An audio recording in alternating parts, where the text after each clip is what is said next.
All right, just coming in from cold again. Many of you need to make some significant graphing gains before the end of the semester. So we're going to have a little chat here about domain and range, and then I'm going to do a worksheet that's like the one you're going to see on Tuesday for practice. We'll do it together, and then you'll show me hopefully some progress in your ability to sort some things out. I don't practice these lectures prior to starting them, so depending upon my energy level, we'll see how many careless errors I make, but let's have at it. All right, so it's important to understand domain and range. About half of the class understands what they mean, and the other half does not yet, and that's the way math works. You got to keep thinking about things until you get it, and the other way that math doesn't work is if you don't think about them, you don't get them. That might have been a double negative there. So domains, about inputs. Inputs on the Cartesian coordinate system are displayed horizontally. You put an input into a function, which is a calculation, could have multiple operations that we're studying. That's the purpose of studying them, is to know what to do with them and how to use them in various contexts.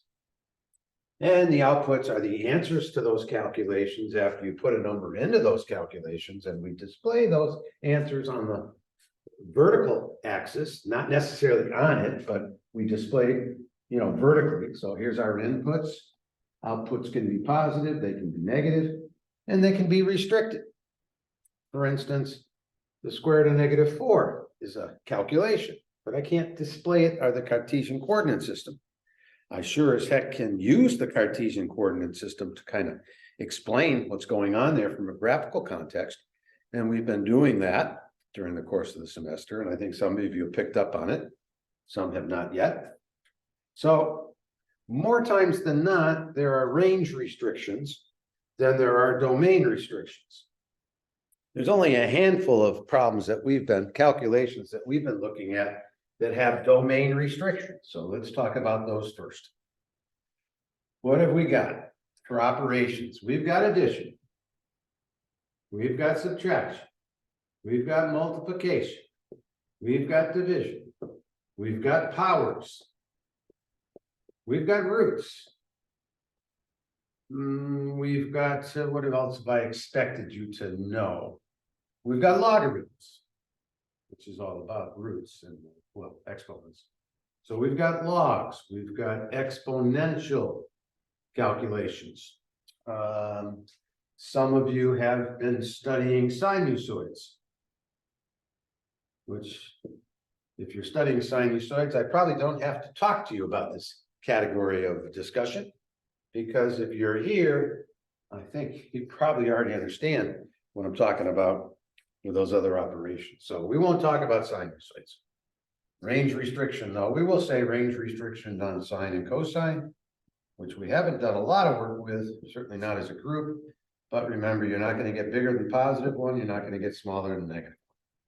And you can get all the answers right there. Numbers in between, and +1 and negative. Okay, that's the end of the sinusoid discussion.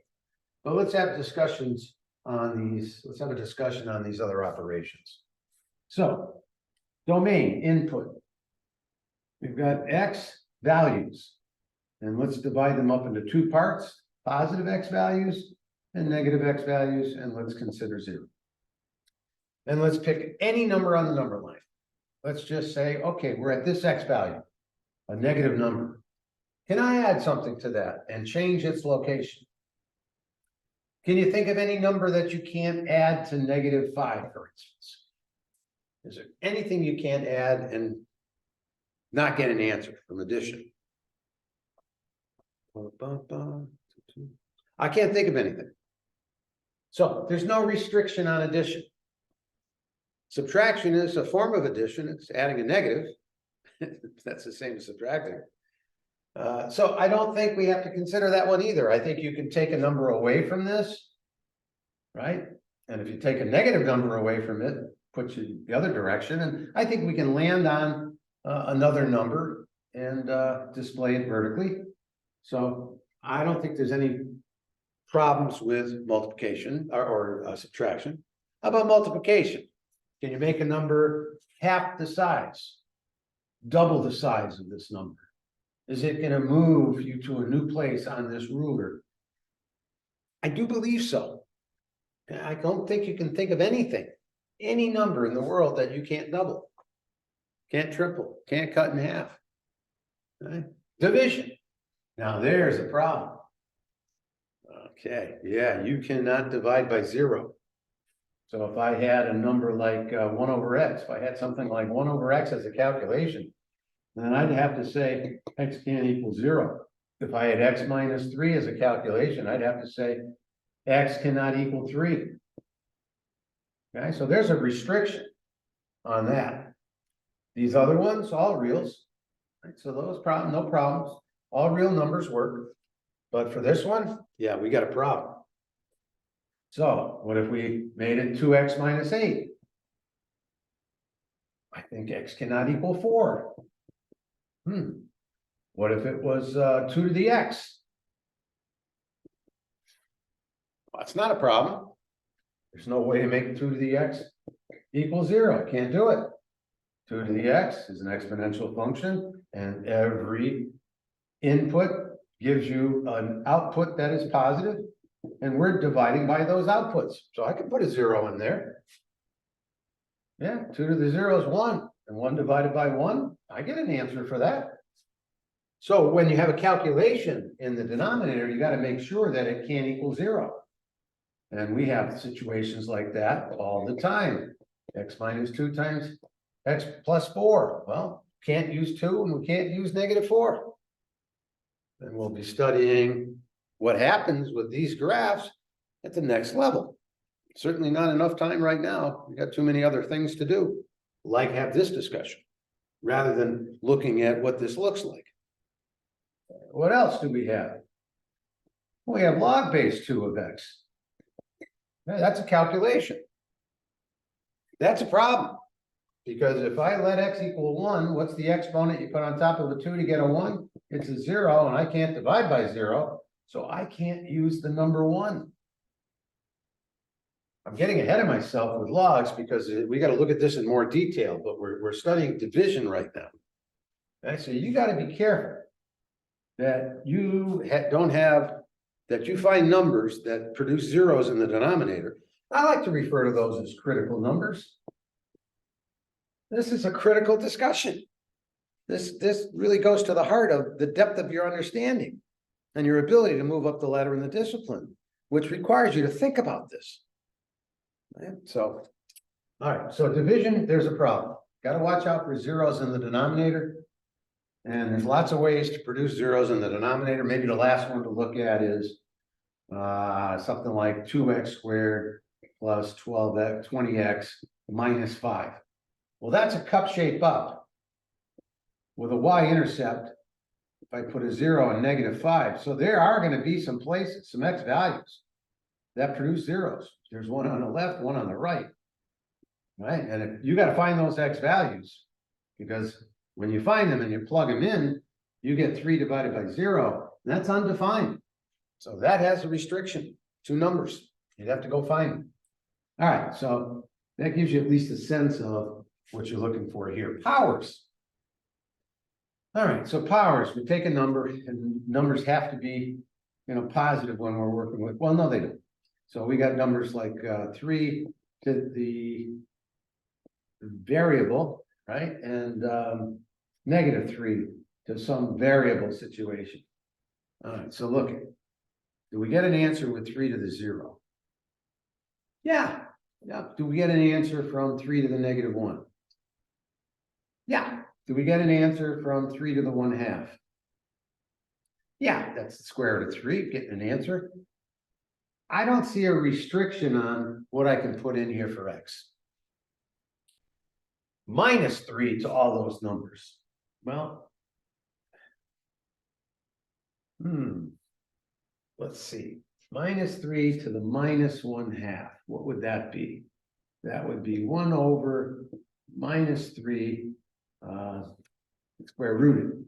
That's a problem. So I don't want to go here right now. Generally speaking, exponential functions, your base has to be positive. Okay, so in this context, I guess, not sure how I want to discuss that right now. So rather than do that, because we're still trying to learn how to state the domain and range of a linear function, let's keep this conversation out of the picture right now. I think it would just confuse you more. So let's just not talk about that. Let's only talk about the ones we've worked with. Exponential. I guess I'm at exponential right now, so I might as well talk about exponentials. All right. We've only been working with positive bases. Okay, so exponential functions, generally, the base has to be bigger than 0 as a starting point for us, at least.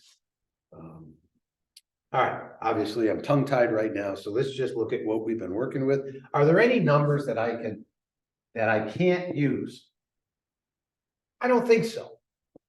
Right? We have y equals 0 for y equals 3 to the x. We do have a restriction on the range, but the domain forever.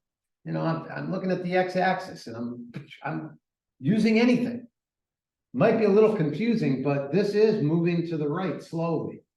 So there's no number I can't put in there, and you can think about it on your own a little bit. 3 to the minus 3,000 is 1 over 3 to the 3,000. Calculator will give you an approximation for this. What else? 3 to the minus 1, 1 over 3. Okay, so we still have a positive base. 3 to the 0, 1. I can't find a number that I can't calculate with. So there is no restriction on exponential functions with respect to domain. All right, logarithms. Well, that's a beauty. Roots. Let's go to roots. Okay, so let's go and let's look at just square roots for now, because it's kind of what you're looking at, square roots. And I guess we got to do cube roots, and let's distinguish between an even root and an odd. Square roots, negative numbers are a problem. Okay, we talked about it over here, the square root of -4, which is 2i. Okay, we don't graph imaginaries on the xy axis. That's why we've created a third axis has been created, and we haven't even looked at it. All right, so even roots are a problem. We haven't studied 4th and 6th degree roots to any degree where I would be testing you on your knowledge there. But square roots we've worked with a lot, and you cannot use negative numbers. So what's the domain of this? X's are greater than or equal to 0. Some folks are having trouble with 0 being an okay square root.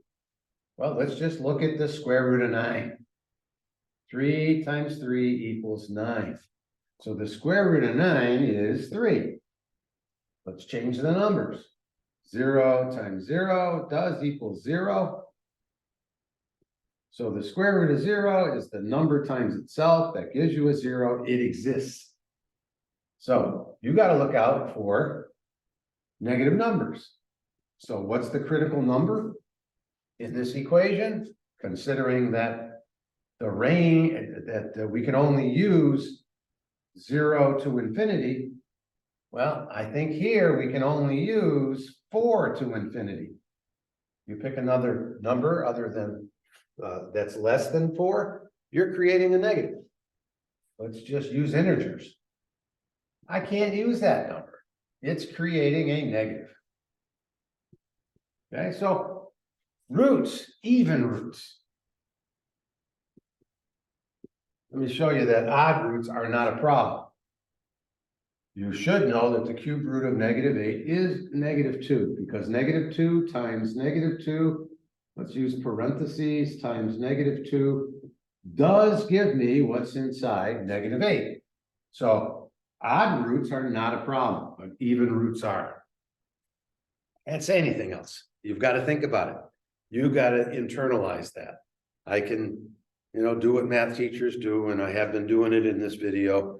My voice has probably gone up a decibel or two as I try to force you to understand, which I can't really do. Math teachers can't, but we try. We try. How? making our voice louder. Ugh. It's really got to be you thinking about it. All right. So far we've got division as a problem and even roots as a problem. Logs are a problem too. Okay, logs are the inverse of exponentials. Okay, so logarithms are really the y values of these functions. The y values of these functions, right, are going to become the inputs of a logarithm. Okay, and there's a restriction here. Y is greater than the dotted line value. And there's different ways that I could, we haven't looked at, pizza in the oven. You put a pizza in its cold temperature and it warms up to the oven temperature. So these y values become the inputs of an exponential situation. And these y values are actually less than the dotted line. So it is possible.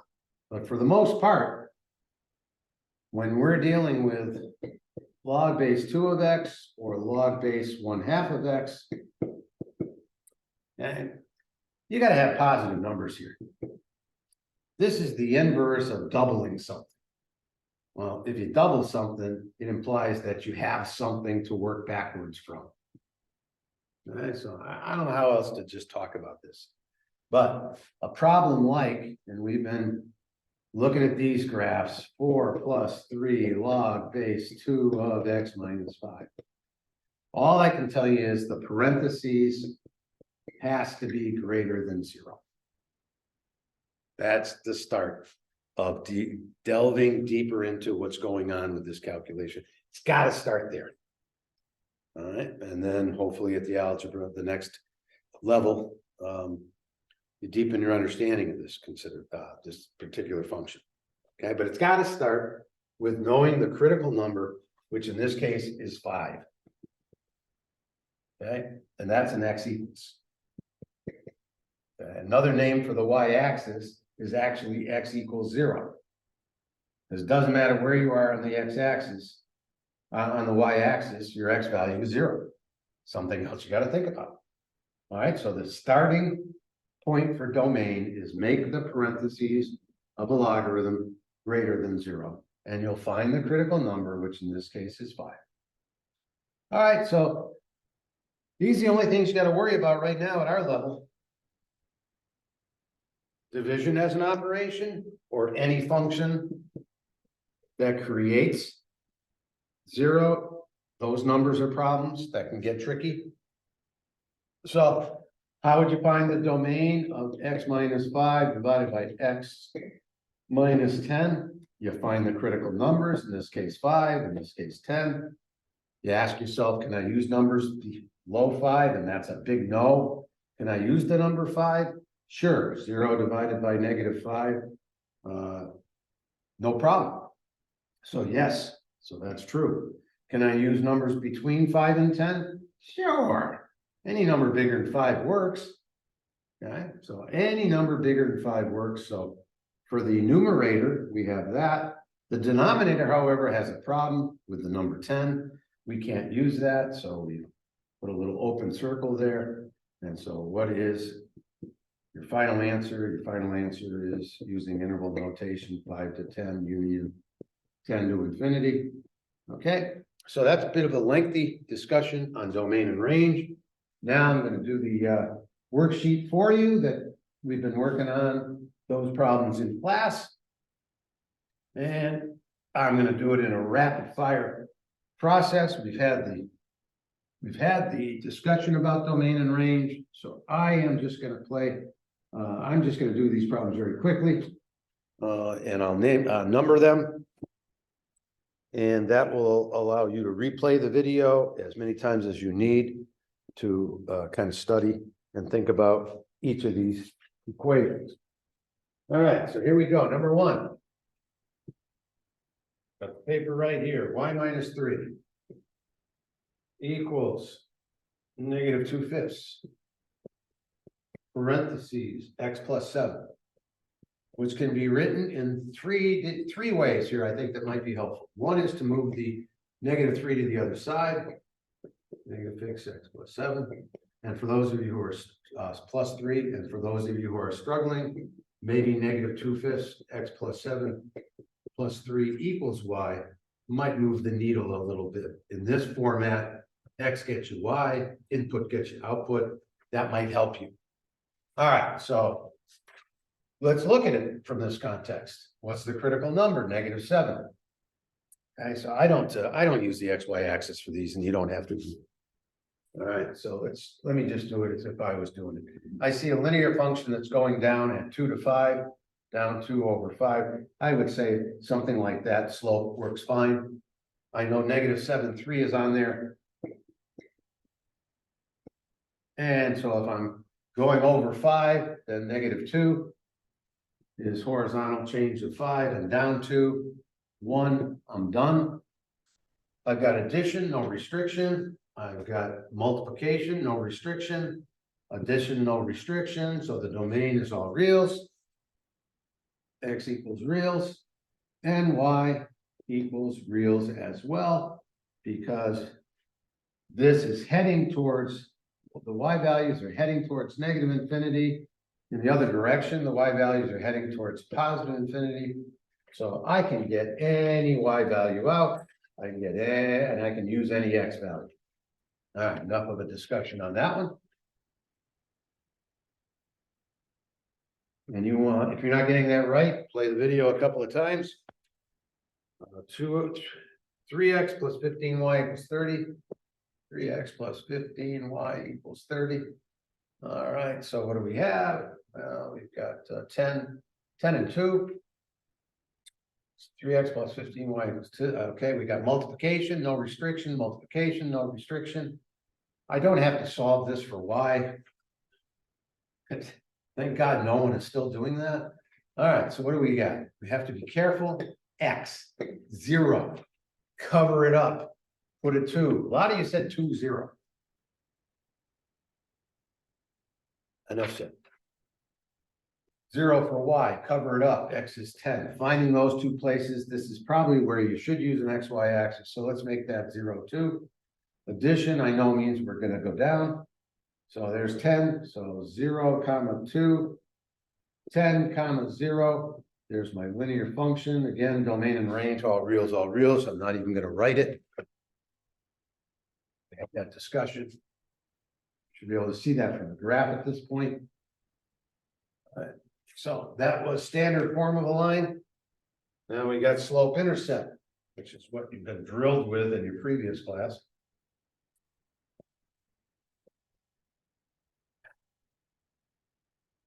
I'm glad to see that a lot of you didn't think every graph was a linear function, so you didn't just throw a line through the exponential, the logs, but instead of linear function, many of you drew quadratic functions.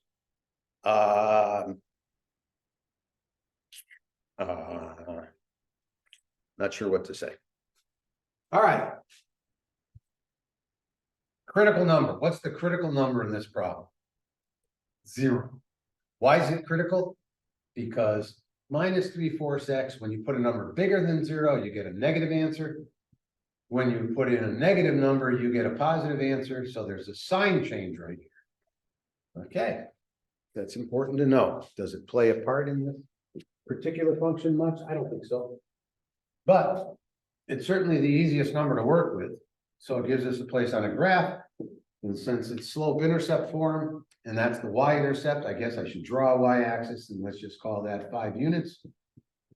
Okay, so it's 5 units from there to there. Okay, and I'm going to move over 4 and down 3. So maybe I should put the 5 on this side and just get that out of there for now. So I'm going to go over 4 or 40. I could go over 40 units and then go down 30. It's a ratio of change. All right, so boom. Something like that's fine. I don't care. You know, show me the slope. If you don't want to show me the slope, then show me over 4.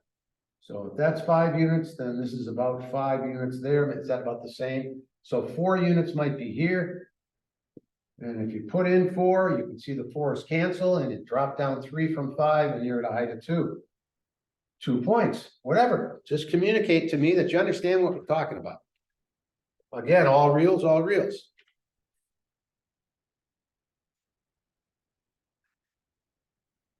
No restrictions.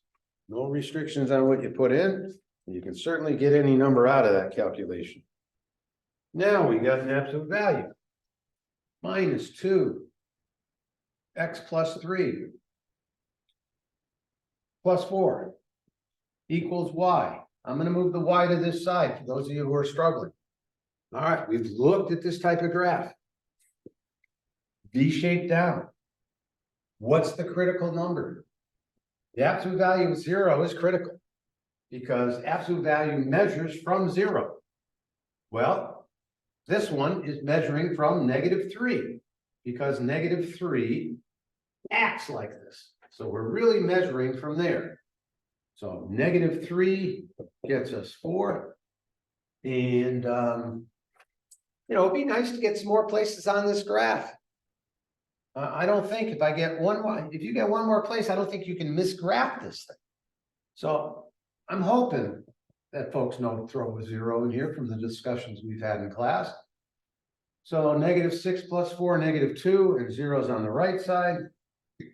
I'm not expecting you to put this point in. I don't think you need to, but I hope you can see it's -6 gets you to. All right, so what do we have here? Well, I don't think I talked about absolute value as a function before, but for purposes of domain. But I don't think there's any distance you can't measure from 0. Absolute value measures distance from 0. You put a number over. Can you figure out how far that number is from 0? Yeah, it's whatever the value of the number is. Can you figure out how far this number is from 0? Yes, but you changed the sign. So how far is -6 from 0? It's 6 units of movement. How far is 6 from 0? It's 6 units of movement. So absolute value changes the sign of negatives to positives. And basically what's going on. All right, what's the absolute value of 0? 0. You don't have to move from 0. Stay home. All right, so the domain X is all reals. There's no number you can't use in here. However, the range, there's a restriction here. Big time. I never did talk about the range. Well, we'll talk about it individually as we move along. Range is a description of the Y values. So when does this function hit that height, which happens to be bigger than 4? I don't know what it is, but we talk about vertical, right? And this vertical is a 4, and I don't see any other verticals. So what's the range? Sure looks like it's Y is less than or equal to 4. Many of you had an idea of Y having a restriction, but you said for graphs like this, you had the correct graph, and you said the range was Y is greater than or equal to 4. I don't think so. I don't think this number is bigger than 4. Okay, so you got to think about that. You got to think about describing 3, 2, 1. We're going down. Same thing on this side. 3, 2, 1. Those answers exist. Those answers are on a graph, and they seem to be below 4. So what was the range of this one last time? Less than or equal to 4. All right. What's the next problem? Wherever the worksheet is. It's a long video here. So just a little bit more to consider, not much. Not much. 3, absolute value. 4x minus 8 plus 11. And remember, what's critical for this calculation is the number 0. Because if we put a number less than 0, oh, we got an issue here. We got to change that to +1. Doesn't affect it if we put positive numbers in here. So finding the zeros of these calculations is essential. It's critical. I hope you can see that's the critical number that creates this critical moment. All right, so what do we have? We got a V-shaped graph for absolute value. not like we haven't been discussing this all term. What makes the absolute value of 0? The number 2. And if you make this 0, multiplication by 0 is pretty important to understand. You get 11. We need just one more value, and I think I'll put 0 in because I want that y-intercept, and 0 is to the left of 2. I get -8. The absolute value of -8 is 8 times 3, 24, plus 11, 35. That's good enough. So what numbers can I plug in here? Anything you want. This thing goes forever in that direction, forever in that direction. I'm going to get an x here. As soon as I get here, I now have an x to the right. So my x's can get bigger. Bigger and bigger numbers can be put in. Smaller and smaller numbers can be put in. A graph will exist. But again, y values, this seems to be a minimum. Means I can't be below that. So what are my y values? They are all bigger than or equal to 11. That's the range. Okay. Let's see the next one. Y equals minus 2x squared. Let's write it this way. Minus 2x squared plus 20x minus 3. Okay, so sketching this, I'm going to do it the way I like to do it. I like to read this backwards. I like to read it minus 3 plus 20x minus 2x squared. I think it's helpful. So I'm going to start on the y-axis at -3. And I'm going to go up from there. So I'm going to put my 0 on this side, -3, and I know I'm going up at 20-1. And I've shown you why in class a half a dozen times. I'm not showing it again. But you don't need to know why.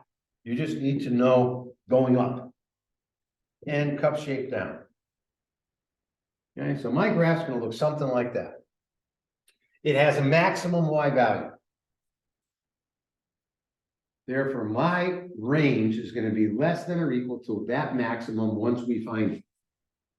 In order to find that maximum, you need an x value. We have mentioned the x value since the end of August.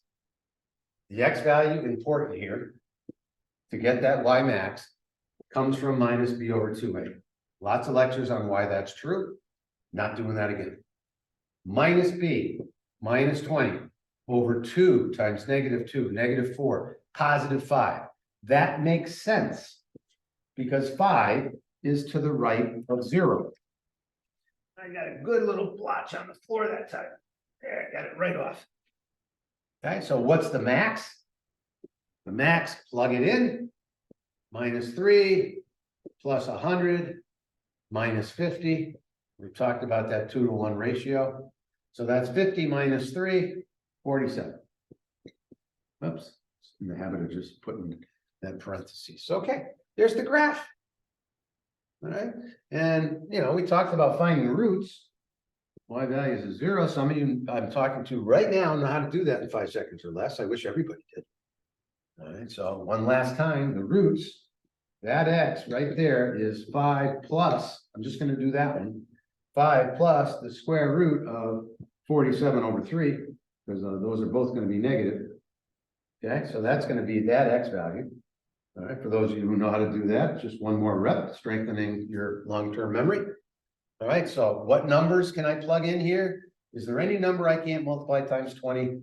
I don't think so. Is there any number I can't square times itself? No, it's a form of multiplication. So is -2, multiplication. Domain, no problem. All reals. All right. What's the range? Well, I hope from the last two problems we've done that you understand without me talking about it, less than or equal to 47. Now let's do another one. Okay, so 3 of you in the class have not made any mistakes on those problems to this point. Or you seem to have a real handle on what you're looking at. If you made a mistake, it's careless. As you've shown me, you understand domain and range in every other instance. So I got 7 plus 12x plus 3x squared. Y equals, I'll write it the way it's presented in textbooks, and then I'll rewrite it in terms of a Taylor thought process.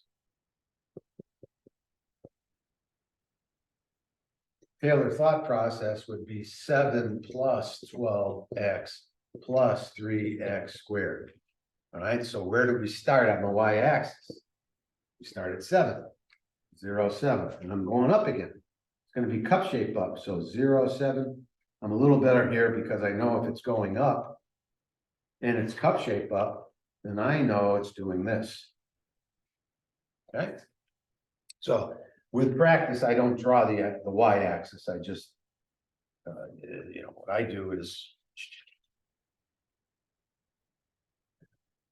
I draw the cup shape up, and I know I'm on the increasing side. That's a little better picture, which means that I know my x value is negative, so I don't have to do anything other than double 6 into 12. I know it's going to be -2, but I think you need to practice minus b over 2a, hearing this one more time. It's about the 700th time we've said it, I'm guessing, this semester. Minus b, minus 12 over 2 times 3. There's your -2. You plug -2 in and you get 7 minus 24. That has to be plus 12. Minus 2 squared, 4 times 3. It is minus 24 plus 12 is equal to minus 12 plus 7. And so minus 12 plus 7 is minus 5. And there we have a nice graph worth 2 points on your test tomorrow. All right, so what's the range? Well, domain is all real, so we've already established that for the parabolas. And the range in this case is greater than or equal to -5. Okay, so we're speeding up here with talk about domain and range. You can see domain and range from a graph, and then you just got a little more practice graphing that, maybe from a slightly different perspective.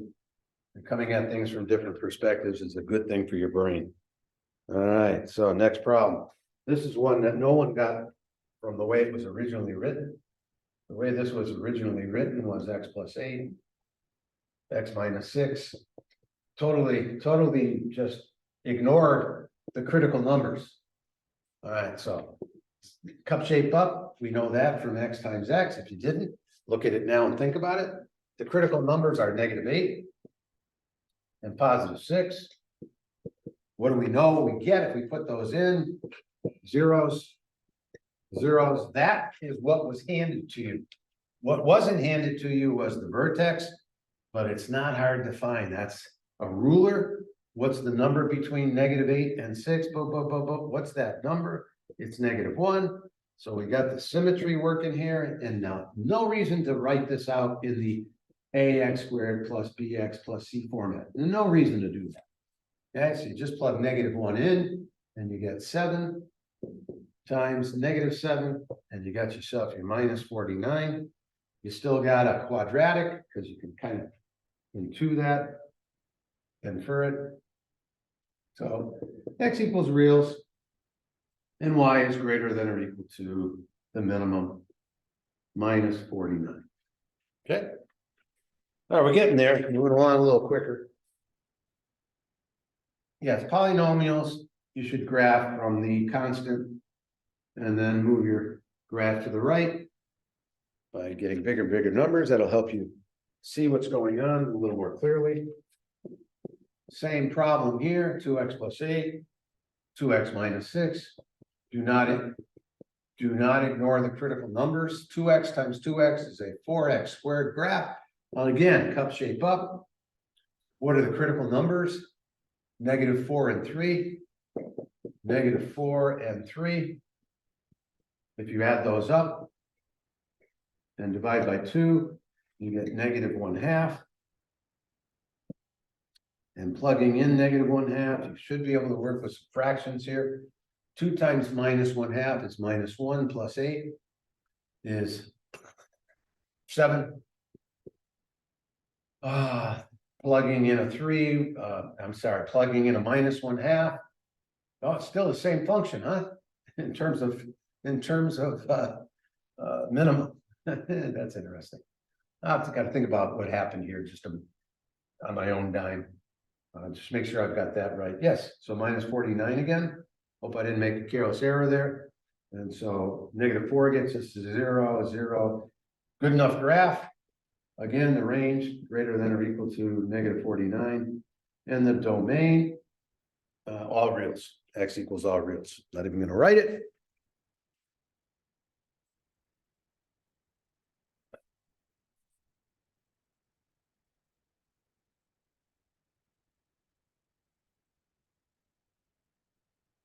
One half x squared plus 7. Okay, so what's the critical number? There's a product. It's 0. Okay, so you start with a 0. Well, you start with 7. And let's start with, start with 7. So 0 gets you 7. All right. And what are you doing? Cup shape up. I guess I got to write this 0x plus 7. Okay, that's maybe helpful from a conceptual standpoint. There's your quadratic linear constant term. So what's the rate of change at 7? It's flat. There's only one place that's flat on a quadratic, and that's the vertex. Now, this could have been written as 1/2 times x minus 0 squared plus 7. Hopefully you can see 0, 7 from that context. Okay, so this is a special case situation. Not really, but it isn't in the typical format that you normally see, because it only happens, this only happens when x is 0. Okay, so I'm not quite sure what to say more than that, other than what I've said. So that is the vertex. So you need one other point. Some of you are pretty, astute in picking numbers that were even. Somebody picked 2, somebody else picked, 1 is fine. One doesn't hurt, 7.5. That's fine. That's all you got to do is get one more place and you can't misdraw it. I like the number 2 here. 4, 2 goes into 4 twice. 2 plus 7 is 9. I like that number. 2 gets you 9. I thought that was a really good selection for your second point. So what's the domain? All reals again. What's the range? That's the smallest you get. So y is greater than or equal to 7. Range for that problem. All right. Okay. Another situation like it. Y equals 2x squared minus 5. All right, so reading from -5 left to right, I've got -5. Maybe this will help. So 0 gets me -5, right? And then I have a cup shape up. I'm adding a cup shape up to the number -5. So again, pick a number, and 1's fine. Nothing wrong with 1. That gets you -3. You're done. You've got the vertex, you've got another point. It's unique. You can't misgraph it if you got those. It implies that -1. So 0 gets you -5. It implies that -1 gives you the same answer, -3, right? So you got that symmetry. Hopefully you're seeing that. So what's the range? Y values are bigger than or equal to -5. X all reals. No number you can't subtract 5 from, or double, or square. No restrictions on that calculation. All right, square roots. 2 x minus 4 plus 5 equals y. Again, square roots for the umpteenth time are distances. Distances, I assume, maybe historically, this had something to do with the conversation I'm having now, because the inverse of that is this. We always talk about the vertical line test in math. I don't know what it means to students, but we don't like 1x getting multiple answers for y. That's not the definition of a function. I'm not going to go into this in any more detail because I honestly not sure how to talk about it myself. All right, but I like to think of square roots as a distance, and distances have to be bigger than or equal to 0. So what's the critical number here for? Now you only need to know the shape and one other point. And I always like to use the square root of 25 as a reference for that second point, but you could pick square root of 36, square root of 49, whatever, but hopefully you can see that 4 minus 4 is 0. We talked about that earlier in the video. So 2 times 0 plus 5 gets us 5. So hopefully you can see the starting point. All right, and I like the square root of 25, so I'm going to let x equal 29, which gives me 25 times 2 plus 5, which is 15. So 29 gets you 15. And it's important to have another point on the curve.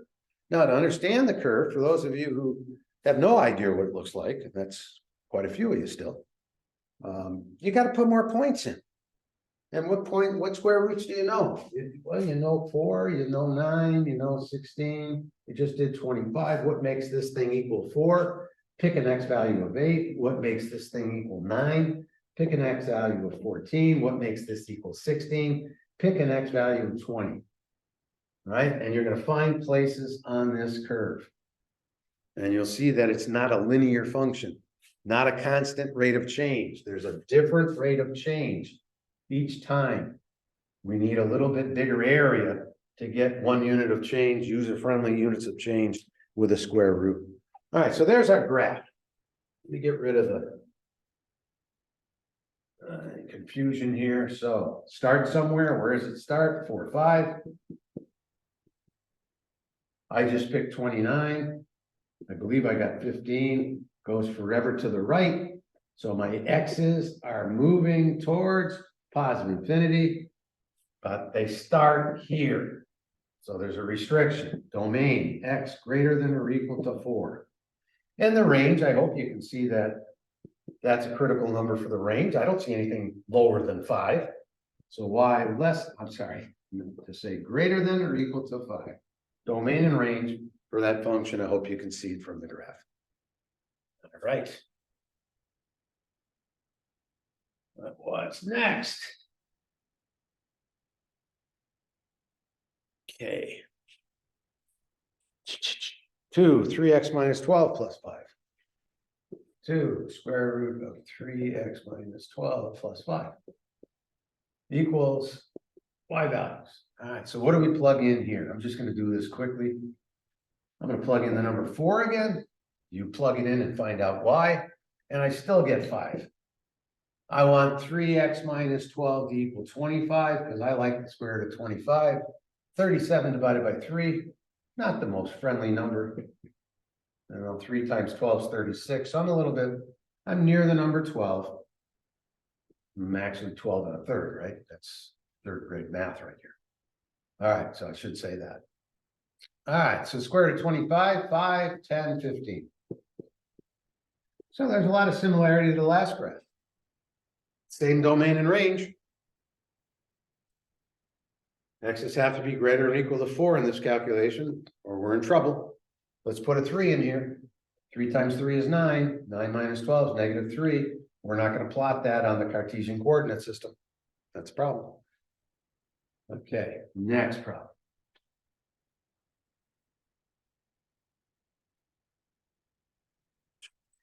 Hang on, just got to get something out here. Be right back.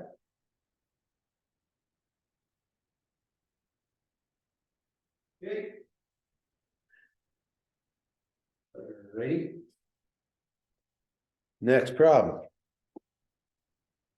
8 to, no, I got an exponential. 8 to x minus, I can't even read it. Gotta make these bigger. X minus 1950. Looks like 1950 is critical. Makes a 0. Divided by 70, I think. Well, I guess my years have changed by 70 years. So I think those two numbers are going to be helpful.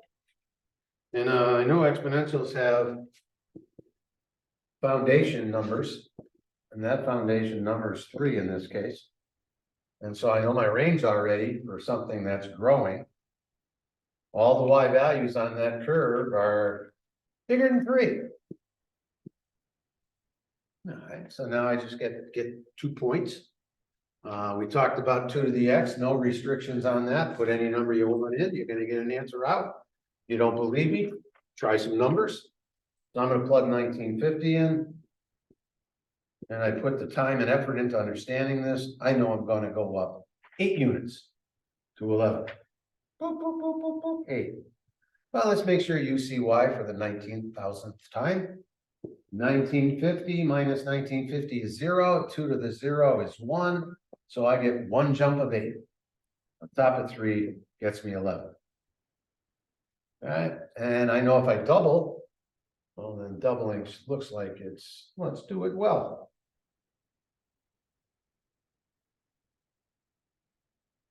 Right about there. 2020 should get me 16 units of change. Let's find out if it does. 2020 minus 1950. 70 divided by 70, which is 1. Yeah, that's 16 plus 3. 16 plus 3 takes me to 19. There we go. Okay. On the YouTube channel, there are plenty of graphing exponential functions. You want practice right now doing that? Some of you can do that in 10 seconds or less now, which is great. Like you ought to be able to do that in 10 seconds or less. So the range in that problem is y greater than 3, and the domain was all reals. Notice we're only doing singletons here for exponentials and logs, because if you haven't picked it up this year, at least you've got some seeds planted for next year. Because if you're going to move up the ladder, you've got to be able to learn how to graph these functions, which is why we're doing it early on, so that you can have years of practice. Years, not 1 week in pre-cal. 5 plus 6 log base 2 x minus 3.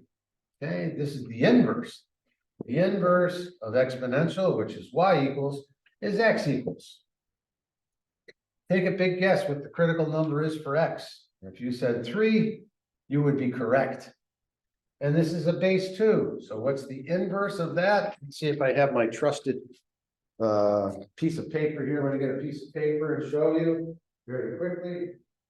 Hang on, won't go anywhere. There we go. Let's see if I can find this. Okay.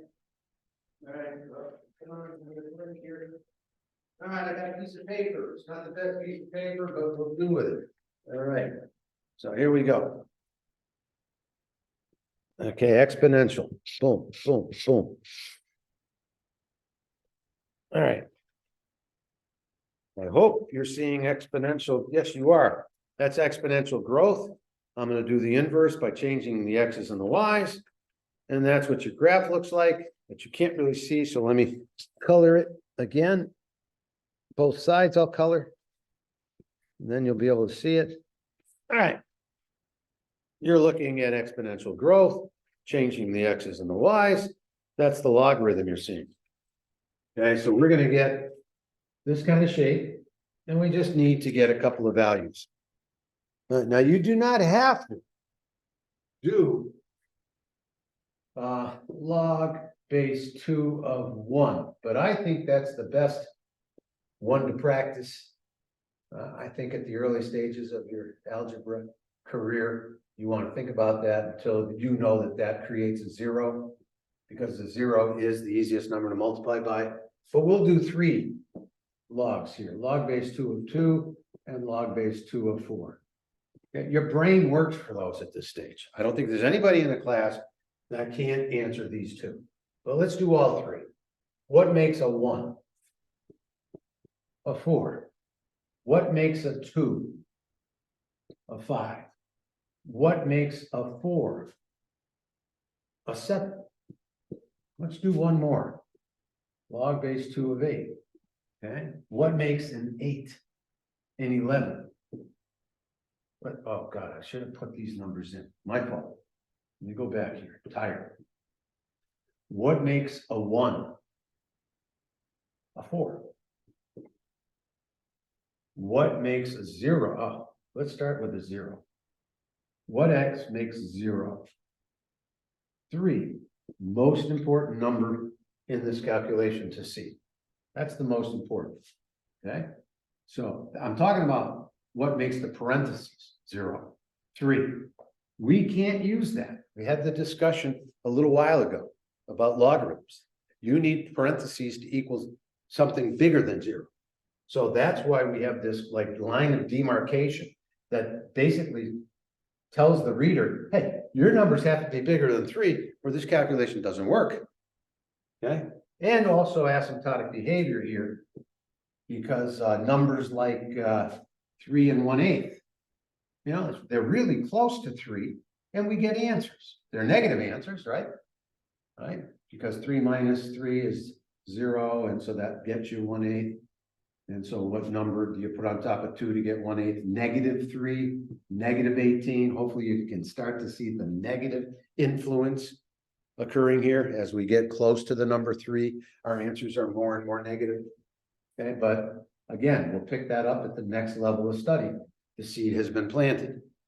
All right, so what are the numbers that are important? 4, yeah, gets us log base 2 of 1. 5 gets us log base 2 of 2. 7 gets us log base 2 of 4. And 11, I hope you're starting to see change of 1, change of 2, change of 4. You know, that's exponential change, but because it's a logarithm, it's the inputs. Boy, I'm talking too much. Log base 2 of 8, right? Those are user-friendly numbers, which means we should be able to find places on the graph that correlate or correspond to what's going on here. All right, so I'm going to do it quickly. I put a 4 in, I get a 5 out because log base 2 of 1 is 0, and 0 times anything is 0. So I'll put a 4 in. I get a 5 out. That means that's 1 unit of change. Now I put a 5 in. A 5 in gives me this, which is 1 unit of change. 6 plus 5 is 11. So 5 is twice that distance. And that gets me an 11. And then I plug in 7, which is twice the distance of 2. So maybe that's a little higher up. There's that twice. No, God. Oh, twice this distance. Yeah, that's pretty close. Okay, so what did I pick? A 7, I think I said. I put a 7 in, I get this calculation, which is 2 jumps of 6 plus 5 is 12 plus 5, 17. Okay, so I went up, I'm going up 6 each time, huh? Boy, I bet that has something to do with that. Yeah. But it's taking bigger and bigger x's to make it happen. All right, enough said about the logarithm. What's the domain? Domain is x's have to be bigger than 3. We just talked about that. This is going up to infinity and down to negative infinity. So the range is all reals. All right, I'm done. Woo! Gosh. Anyway, if you want to make some real gains, it's possible, but you've got to look at the videos. You got to work hard in class. You got to think about what you're working with and how it all works. And if you do that, I've never seen anybody not make gains. But some folks are, you know, running out of time here. You certainly have got to be able to graph linear, quadratic, absolute value, and square root functions coming out of this class. Exponential and logs are gravy at this point, but you know, I've had very young students process them. It's doable. Just have to set your mind to it and keep looking at it a little bit every day, and eventually you should be able to picture what's going on. All right, so rushed that, but we'll practice it tomorrow in class and see how we do. Ta-ta.